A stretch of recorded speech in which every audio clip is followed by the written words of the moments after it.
everybody. Welcome back. Welcome. Another light and juicy / not light, but pretty juicy episode. Just a really relaxing episode where we're just gonna meditate and not really say anything of substance. Meditate on systemic racism. Yeah, we wanted to have an episode dedicated to the history of Black History Month itself, but also, I said this earlier, like the atrocities of the Black experience in this country. Yeah, I also how like Black History Month.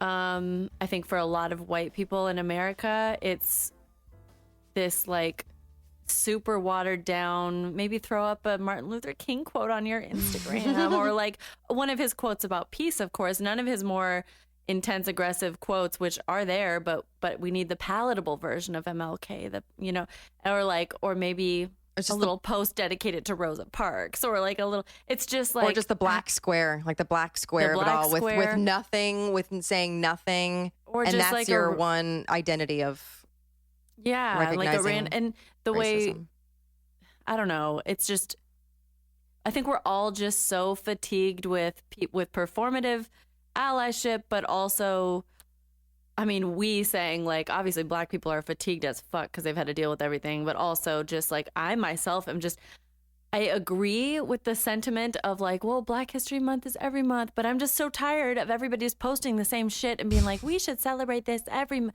Yeah, we know.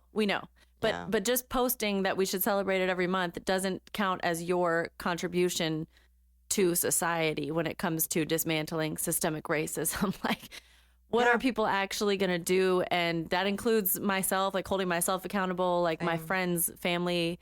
And it's a constant evolving question and answer. But I think one of the things, like Alyssa, you and I think is important is to dive into the parts that you don't hear about in, obviously not in school, but even in society. Like, oh, there's a Black History Month sale at your favorite store, like but no one goes into stuff, and there's so many stories that aren't told. Yeah, and I think it's just, and you said this too, unlearning this is such a privilege for Black people or non-people of color itself, like and people of color, people that are light-skinned and have privilege in that front. Like, you have to unlearn the shit because we all have biases, we all have ignorance, and ignorance on any level with this is in itself racism, and that's okay as long as you recognize it that way, and we can all fucking learn together. There's no fucking shame in it if you're willing to admit the shit that you don't know and then learning from it. And this episode is that opportunity to learn and unlearn. Yeah, and no judgment. For ourselves, like, you know, we constantly, like, there's so many things that we don't know, and then there's unfortunately a lot of people in this country that think racism equals slavery and nothing else. And since slavery is quote unquote done, even though it's actually not, you know, then racism ended when slavery ended, and that's all been a long time. Like, you don't realize that racism encapsulates so many aspects of society and behavior and the way we're conditioned, and it's still, and even if you're like, you know, we've heard the argument of like, well, now it's great. Now I have Black coworkers, Black people get my jobs. Black people, they're great. They're going to school. Everything's great. And as we will divulge, like, and in really in-depth research, like, we still live in a world today where everything is completely unfair, completely skewed, generational, like, it goes so deep, and it's not like you just fixed it one day or like, oh, Jim Crow laws are dead, we're all better now. It's just this it's so nuanced how racism has evolved into what it is today, because it's so thinly veiled, but also obvious when you're in the middle of your own process of dealing and learning from it. It's just like it's wild, and it lives everywhere in your own family, your workplace, media that you watch, your own perspective of life, your own memories. Like, I'm white. I remember growing up and not really thinking about my skin color until I got older and was aware of these things. Like, you know? Absolutely. Just like everything. Yeah. And so I first want to shout out one of my favorite Instagram accounts.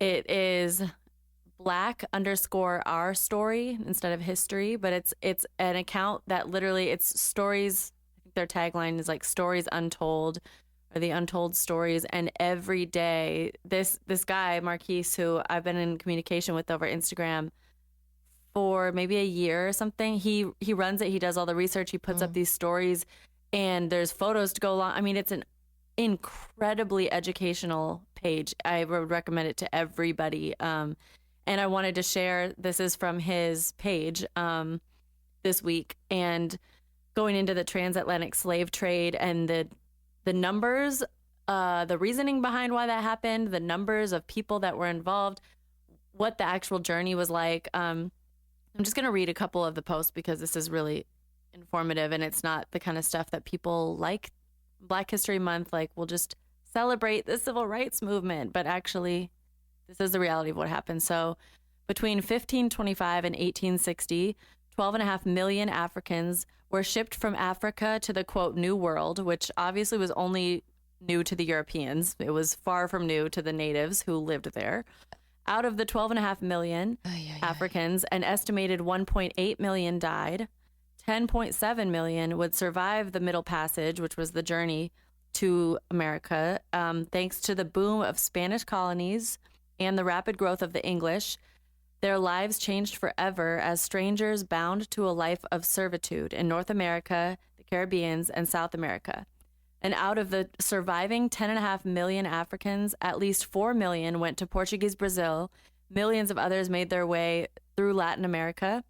But for the brand new colonies in the United States, only, as in quotes, only about 388,000 Africans would face an institution of slavery like nowhere else, chattel slavery. And that's in the United States. So there were 12.5 million of them came over.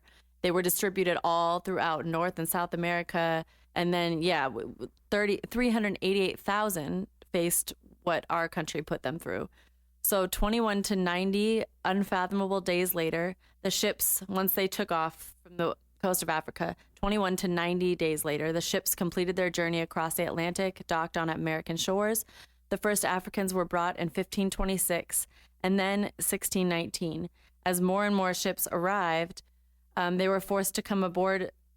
As more and more ships arrived, were forced to come aboard the ship to calm the fears of those newly arrived. Okay. So Africans who had already arrived were forced to go on board the new ships and try to calm the other people down with cruel pacification. They were confused, scared, beaten, tired, barely alive. The Africans would plead their case to this black face that looked like theirs, while the welcoming party would explain in an unfamiliar tongue that many were waiting for them and they were only here to work. And it was like this evil genius that worked on all levels. It said, similar to their march to the west coast of Africa, they would again find themselves marching in chain step to the town centers and show houses. The sick were separated from the healthy, who were first placed on auction blocks with a price tag on their body. Reports of competitive buyers fighting over Africans were normal.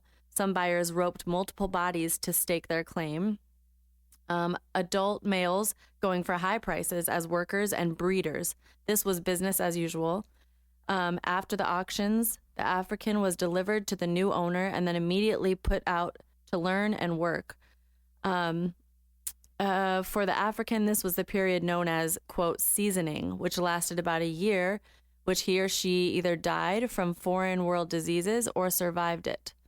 And that was one of the posts. The other one I want to share is, 1510 to 1518, at first, slaves had to be transported from West Africa to Spain and then to the Americas. But in August of 1518, 1 year after Columbus began murdering the Arawak Indians, the King of Spain issued a charter that authorized the transportation of slaves from Africa straight to the Americas without having to go through Spain. The trip across the Atlantic Ocean, aka the Middle Passage, was brutal, overcrowded, unsanitary, and deadly. Hundreds of Africans were packed tightly below decks for a voyage of about 5,000 miles. That's driving from LA to New York and back to LA. Above deck, they were fed twice a day 2 handfuls of boiled rice, stewed yams, cornmeal, or millet. Sometimes starvation led to death, but if they didn't eat, captains would burn their lips with hot coal or pour melted lead on them. Other times, captains would use the spectrum oris, and there's a picture of this device, which I'll put on our Instagram. It's a medical device. It looks like a pliers that, like, it looks like what they use for a pap smear, honestly. Like, so a spectrum oris. Between meals, they were forced to exercise. So they'd use that thing to open their throats and force them to eat. Between meals, they were forced to exercise, quote, sing and dance, which meant forced jumping up and down on board the ship. If the kidnappers felt like they weren't happy enough, they used this thing called the cat of nine tails, which is like a whip with 9 ropes on it. It would every lashing would give 9 injuries, 9 separate lashings, to cheer them up, to make them happier. Below deck, with no other choice but to lay on their sides, their bodies were stacked on top and next to each other, chained together, with ceilings so low they couldn't even sit upright if they tried. Seasickness was the very least of their problems. The heat and the smell of urine and feces and vomit was intolerable. The oxygen levels were so low that candles would not even burn. Women and young girls were kept in separate locations, and rape and sexual abuse were a common occurrence. Fevers and the highly contagious dysentery, known as the bloody flux, led to high death rates for both enslaved and sailors, but dehydration would remain the main cause of death.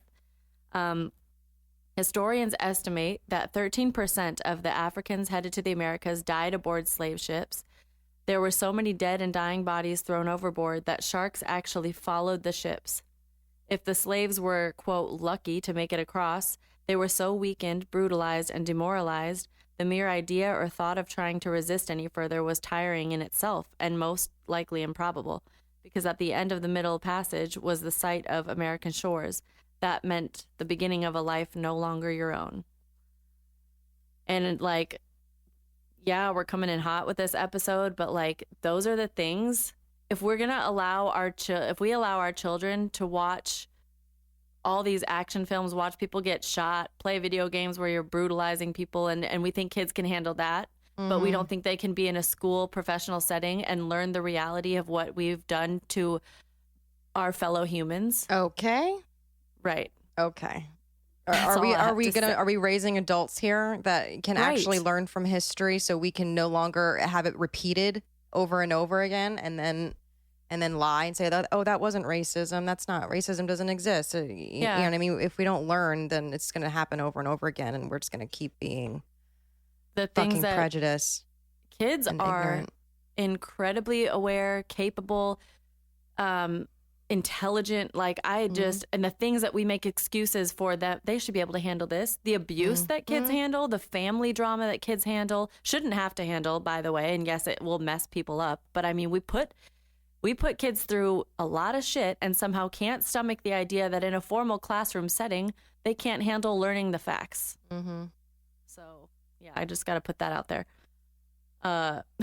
It's because America isn't a country. It's a business. It is a business.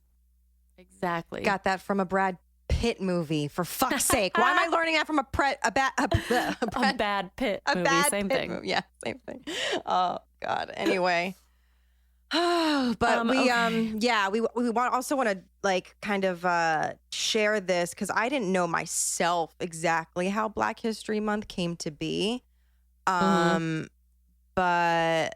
if you want to read that too, Molly, about basically how we got to Black History Month and why February and all that stuff.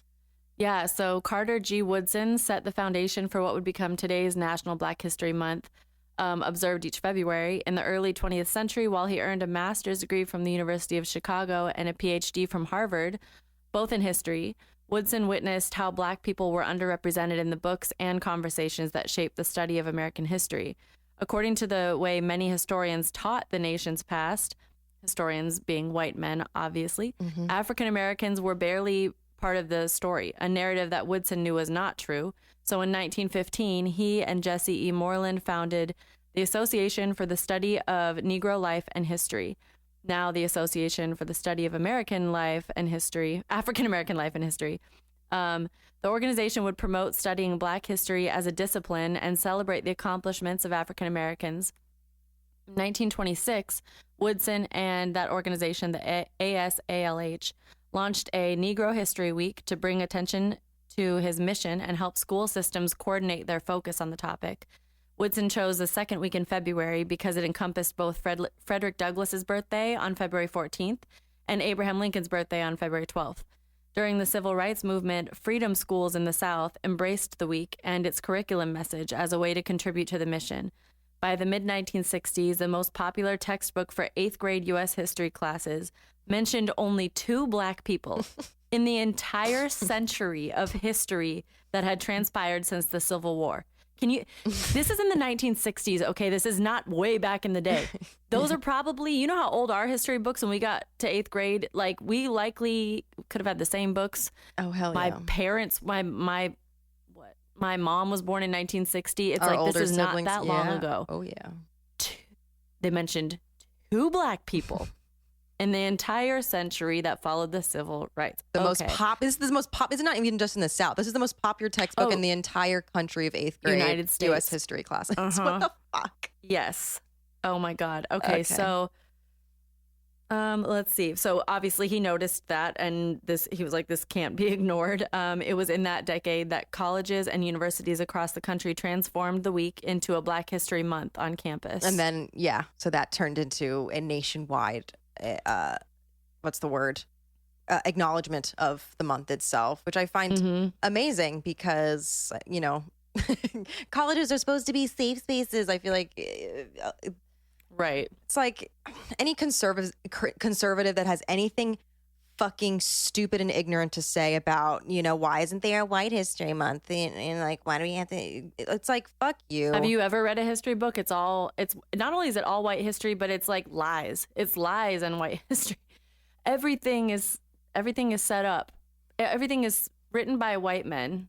Yep. And, and everybody who's white, women, myself included, white women, we all benefit from it. The story of our life has been told to us in our own image over and over and over again. Mm-hmm. And that's not even the way that it is. It's not even, it's so messed up. I'm going to be the parent in the back of my child's classroom, like sitting in the back, like making sure they're being told the right shit in history class. Like, actually. Oh my God, I can't even imagine what's going to be like when we have kids that are in school and learning about this stuff. We're like, did you learn about this person? Because I didn't. Right. I want to make sure you did. Exactly. I'm already mad. I'm already fired up. So as we continue with this episode, we want to basically highlight everything that's wrong and the history of why it's wrong, and what we're still doing to people of color and specifically Black people in this country.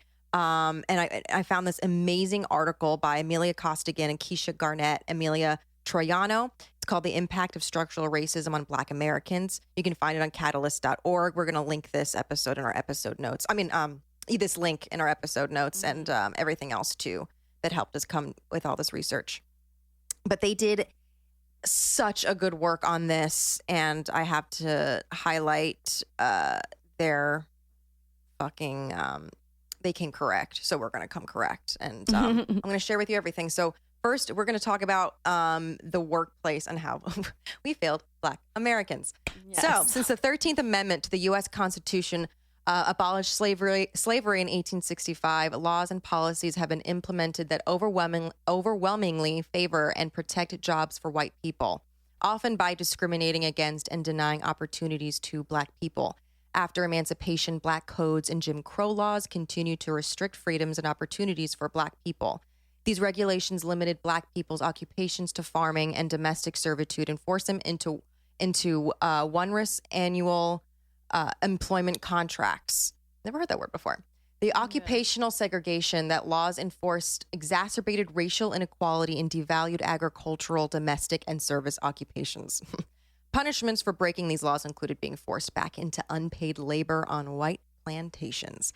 Black codes morphed into Jim Crow laws that lasted from the 1890s until the 60s. Today, women of color represent almost half of the low-wage workforce. Black Americans saw no reduction in hiring discrimination over 25 years. No reduction, people. Yep. Stop coming with that. And well, today, everything's bullshit. Zero. A meta-analysis of field experiments conducted from 1990 to 2015 showed that, on average, white applicants received 36% more callbacks than Black Americans with identical resumes, and that hiring rates had not changed over time. Black workers make up 13% of the workforce, but file 26% of racial discrimination claims. Wow.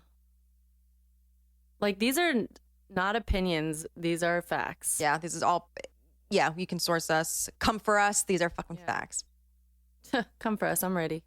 Yeah, but if you want to go into the housing aspect, because this is redlining is really important to understand because it has a lot to do with the false equivalencies of black on black crime and everything that basically a lot of conservatives like to bring up that shit and redlining and no one wants to talk about redlining, but we're going to talk about generational wealth. Where exactly. It's like, how do you acquire assets that build wealth? Like, anybody can do it. Bootstraps, am I right? Yeah.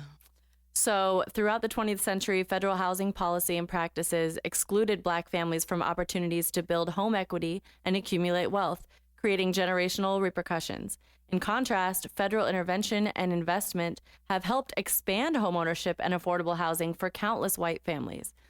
Redlining prevented access to mortgages and homeownership. Through its Homeowners Loan Corporation, the federal government redlined Black neighborhoods, using red ink on maps to indicate the neighborhoods to lenders. In doing so, the HOLC denied Black families access to mortgages and capital investment based strictly on where they lived. Literally, the people giving out loans looked at this map and they were like, this house is in that red line. I can't give them a loan. Between 1934 and 1962, of the $120 billion in loans made by the Federal Housing Administration, only 2% were distributed to non-white families. And this is non-white families. You know, Black people are at the bottom of the non-white families that's not even all Black 2%, families. Yeah. So, oh my God. And that's between 1934 and 1962. Again, not that long ago. There's also a thing I learned from my friend's sister is studying sociology, and she just told us this. There's a name for it, which I don't know, but the idea, the concept that a lot of pictures in our history books, in our public school curriculum or just country's curriculum, are intentionally made in black and white, even if color photography existed back then, because they want it to appear longer ago than it was. And so there will be photos of, you know, when they're talking about the civil rights movement, Jim Crow laws and this and this and this. And you look at photos of it and they put it in black and white. There's a bunch of sociology studies about like how it's all to bend your mind. But in reality, you're like, my parents were growing up right now. I'm less than one generation removed from that. And then in other areas of the textbook, photos from the same year will be in color because it's not something that... It'll be like pretty history or something? Yes, yeah. Exactly. Exactly. Wow. Anyway, a little tangent, but so 3 out of 4 neighborhoods redlined 80 years ago are still economically struggling today in 2021. Yeah. Yep. So 3 out of 4, guys. Black Americans still feel the effects of this practice, with only around 41% owning a home between 2016 and 2019, compared to 71% of white Americans. Discrimination in housing against Black Americans was legally sanctioned until the 1968 passage of the Fair Housing Act. However, this 1968 act lacked any enforcement provisions, and it did little to deter discriminatory housing practices. So it technically did nothing. So discrimination is not legally sanctioned, but also legally sanctioned. Yep. So although the Fair Housing Act was amended and strengthened in 1988, year before I was born, brand new, the National Fair Housing Alliance estimates, and this is an estimation, I'm sure it's too low, that there are still 4 million incidents of housing discrimination each year. So fucking disgusted. On to education. We're going to learn about education today and how we failed them on that front. So the federal, state, and local housing... Failed ourselves as well. Yep. Literally everybody. Yep. The federal, state, and local housing policies and practices that created segregated neighborhoods also created segregated schools and the educational disparities we see today, of course. A long history of laws and policies intentionally limited the education of Black people. Shocker. The 1847 Virginia Criminal Code prohibited educating enslaved and free Black people. In the decades after the Civil War, Black students were prohibited from attending Southern colleges due to legal segregation, and they had limited access to Northern schools because of quota systems. In its 1954 Brown v. Brown Board of Education decision, the U.S. Supreme Court outlawed racial segregation in public education. However, U.S. public schools are still largely separate and unequal. 28% of Black students attend a high poverty school in which 90% of the students are students of color. And that's because of redlining and the neighborhoods they live in. It's all tied. Yep. Because public school funding often relies heavily on local property taxes, schools in more affluent white communities, bolstered by decades of housing policies that favored them, often have better paid teachers, better facilities, and more opportunities for students. Again, fucking shocker. Because they've generationally been able to build wealth over literally privilege generation, and it just keeps piling up. Yeah.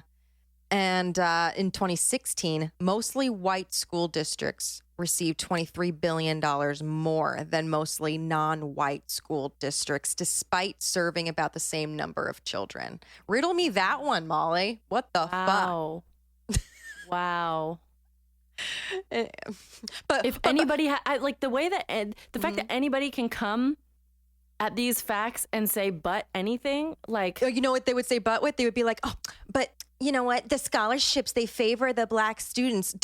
Literally understand why they have so many cards stacked against them to get to the place where your fucking bratty ass child gets to go, you know, on their C average. When they get the scholarship that you wanted, they're still at a disadvantage. So don't worry about it. It doesn't mean they're going to get the jobs after. You're still ahead. Yep.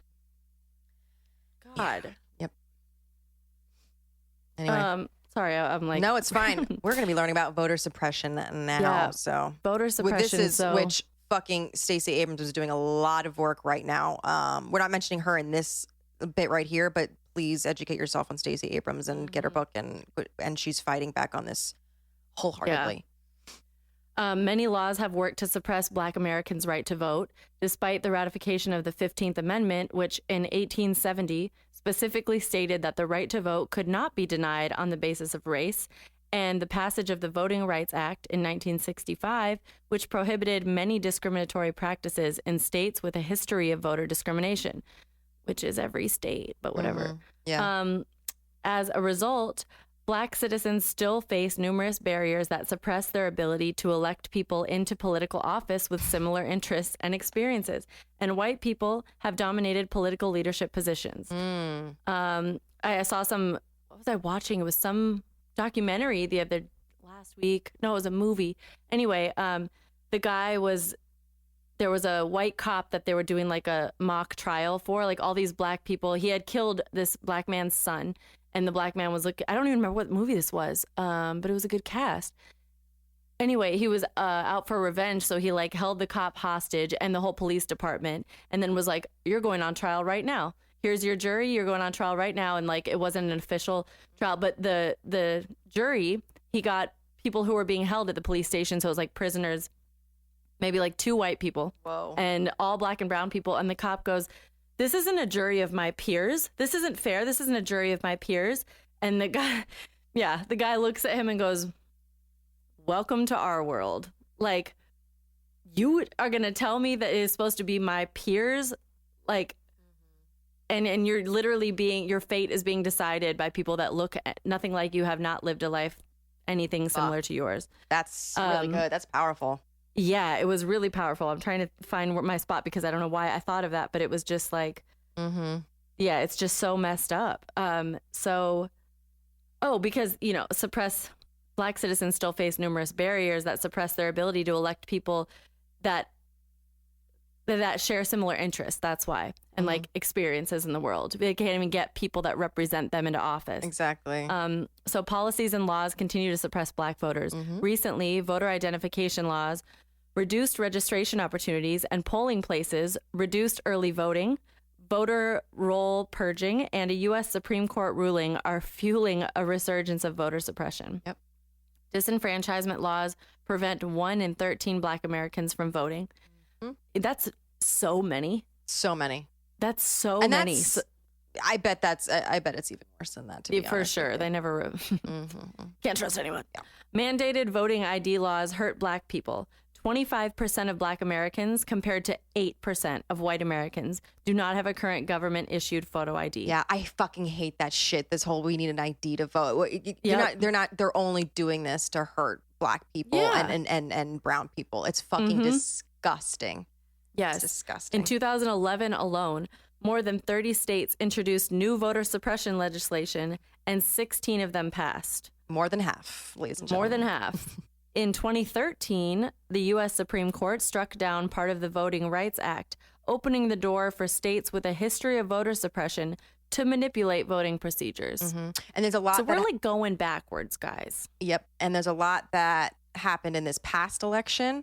Again, we're reading a lot of facts from this really well done article that I mentioned before, and I'll mention it again when we're done, which I think was written before the last election. So there's so much more that went down, and of course that the loudest assholes when it came to this, that no, there was shady shit going on with voting, and it was stolen. Da, da, da, da. Like, of course there were voter irregulars. Of course there was shady shit going, but not for fucking you. Like, it's because there's so many states in the South that have rampant voter suppression. I mean, in most states, but especially in the South, especially Georgia. And Stacey did so much grassroots organization to combat that. And she proved that, like, Georgia, and a lot of states in the South, I believe, but like Georgia's not a red state. No. It's suppressed. Yeah. There's no such thing as red states. There's just suppressed states. Yeah. So get fucked. That's true.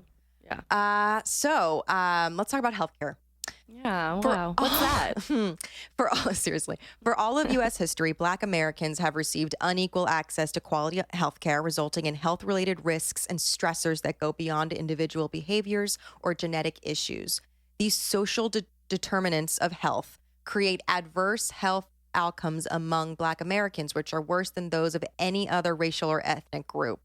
Between 2010 and 2018, Black Americans were 1.5 times more likely to be uninsured than white Americans. Even with the passing of the Affordable Care Act and the increased coverage gains made by many groups of color, we're still at 1.5 times more likely to be uninsured. Great. Healthcare providers in Black and Hispanic neighborhoods typically offer lower quality care.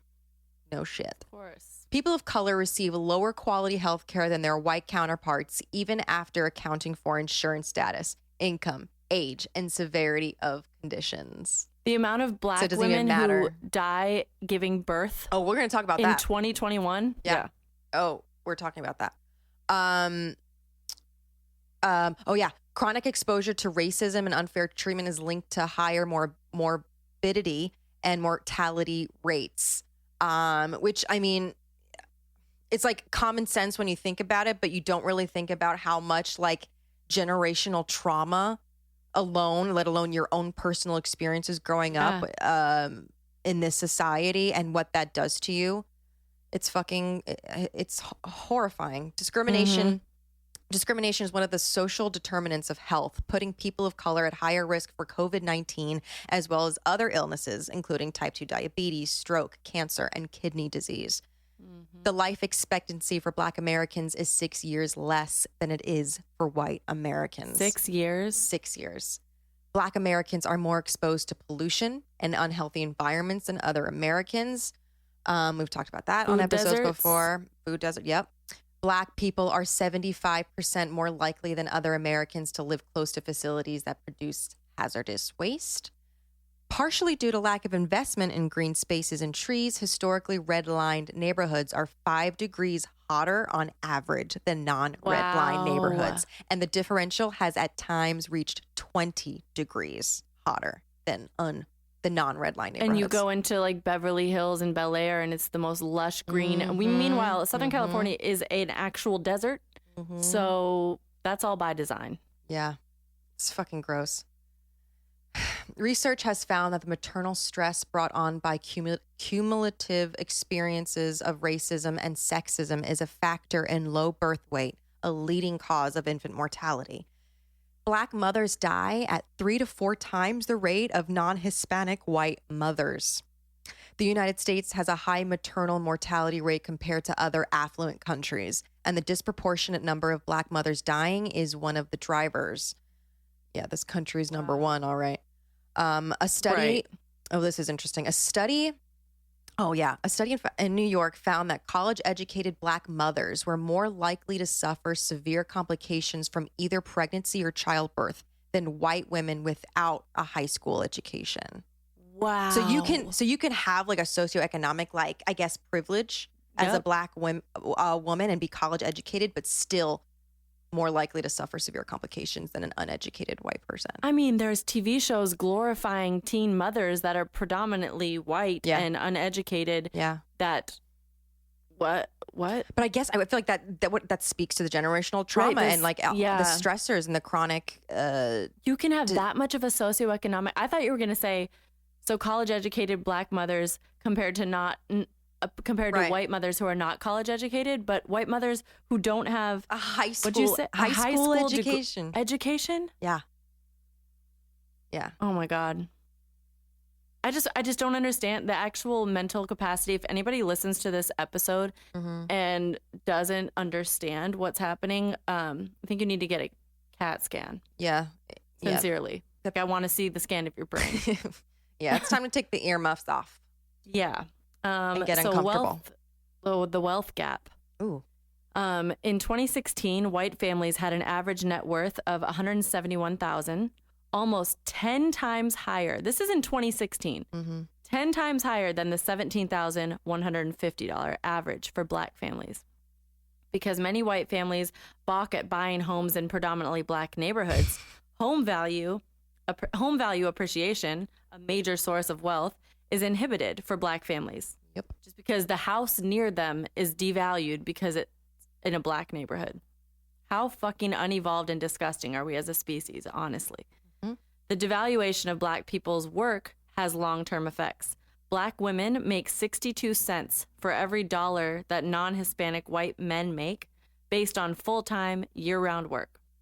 Predatory lenders and for-profit schools also contribute to the wealth gap. Banks and other lenders have targeted Black families with expensive and unfair subprime loans that often result in foreclosure, especially during the 2008 housing crash. Without as much generational wealth, Black students must take on more and often riskier debt to access higher education, making it harder for them to build wealth after graduation. Bootstraps, right? Yeah. Just do it. It's the American dream. Just fucking do it. Forget about your generational trauma and your anxieties and your debt and modern day slavery that we're all just get your bachelor's degree that is pretty much pointless at this point.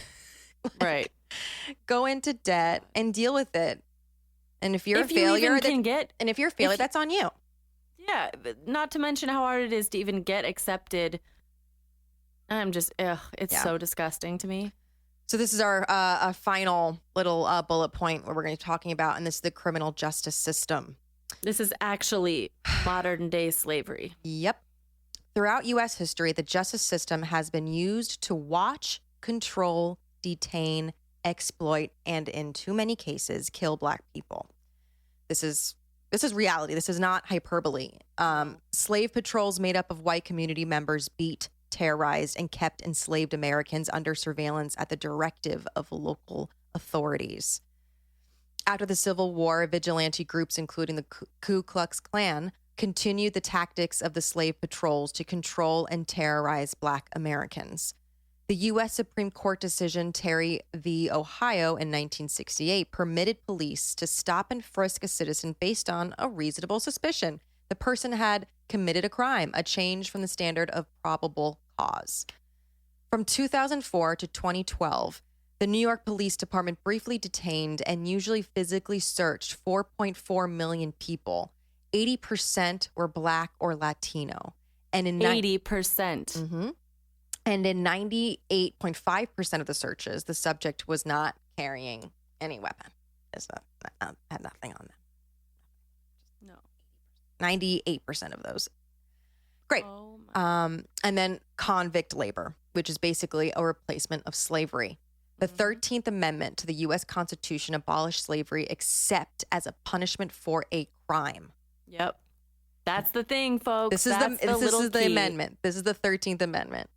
They abolished slavery, but except as a punishment for a crime. This clause was used to justify convict leasing and other forms of prisoner labor that replicated slavery.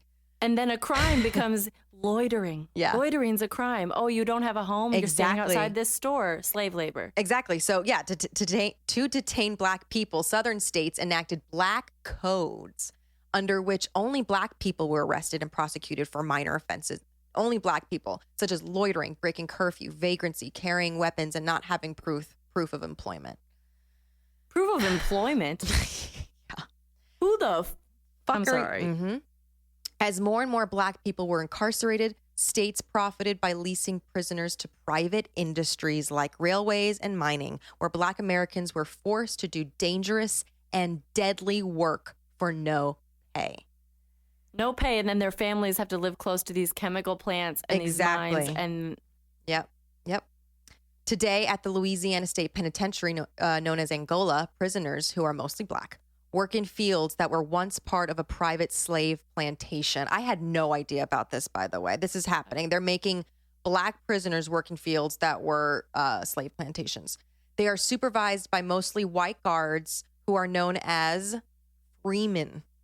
oh my Freeman. God. Yeah. This Are is you going on kidding me? today. This is going today at a Louisiana State Penitentiary. Yeah, called Angola. Look it up.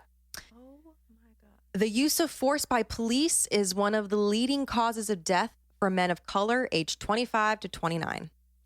Of all causes of death, guys. Yep. Cancer, Yep. anything. Yeah. But yeah, storm the Capitol because Yeah. your fat fucking Hitler didn't win the election. Yeah, storm the And Capitol. you know you won't get shot if you do that. exactly. For sure. Yeah, your life The is frat hard. party. It's Life is- literally a frat party. Jesus. 99% of killings by police from 2013 to 2019 have not resulted in officers being charged with a crime. 99%.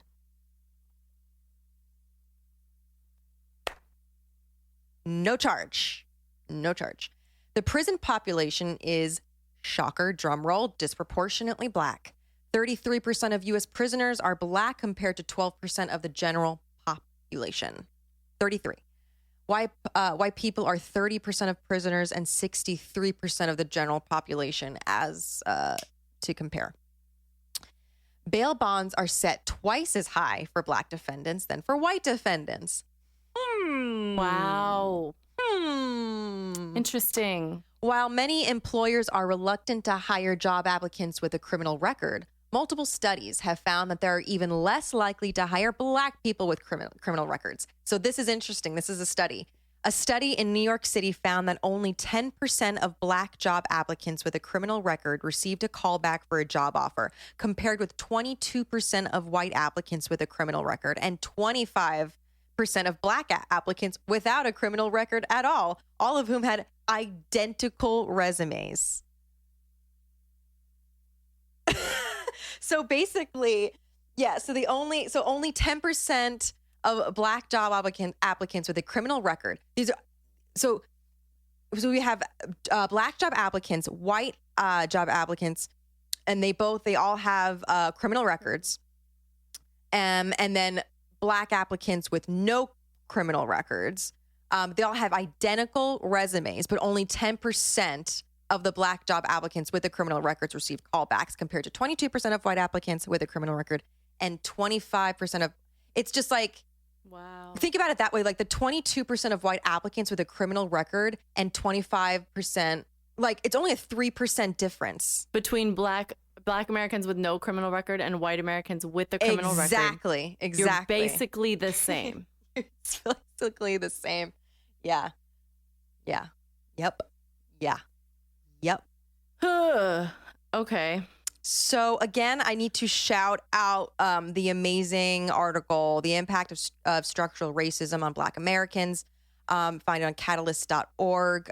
We're going to link that again in our show notes because they did tremendous work. It was in September 30th, 2020. So yes, so right before the election. Oh, okay. So it's still recent though. A number of, I was going to go grab it right now, but I think it makes more sense to put it in our Instagram this week. Yeah. There's a number of books I want to recommend, but it's easier if you can like see the covers and then you guys can go, look them up somewhere. But I have some really, there's one on the history of incarceration in Los Angeles alone because it's the largest prison system in the United States. The largest history of corruption in the police department in the United States is Los Angeles as well. But it goes all the way back to the 1800s when the Spanish colonies are being formed here, and goes all the way through modern day, just the history of incarceration, and it is fascinating. Oh, and I'm not done with it yet. And 13th, the documentary. 13th, the documentary. All about there's a book, Mothers of Resistance is what it's called, and it talks about the role of white women in the civil rights era, the role that they played in upholding racism, and because they were the ones at home raising the children in the 50s, because men were at work, women couldn't work. Yeah, women were oppressed, but white women literally raised these kids to be racist, and why they were just out loud and proud out there against desegregation of the schools. And it's a whole book talking about the role of white women in particular. There's a lot of reading material, and I'm gonna put it all on our Instagram this week. Awesome. Yeah. Well, I hope you guys enjoyed this little history lesson and current policies lesson, because and just like reflect on the fact that this is current. Yeah, we started in the 1500s with the transatlantic slave trade, but you all see the inequities that exist right now are atrocious, and you see how deep it runs. Redlining is still prevalent exists. It currently is. Yep. Yeah.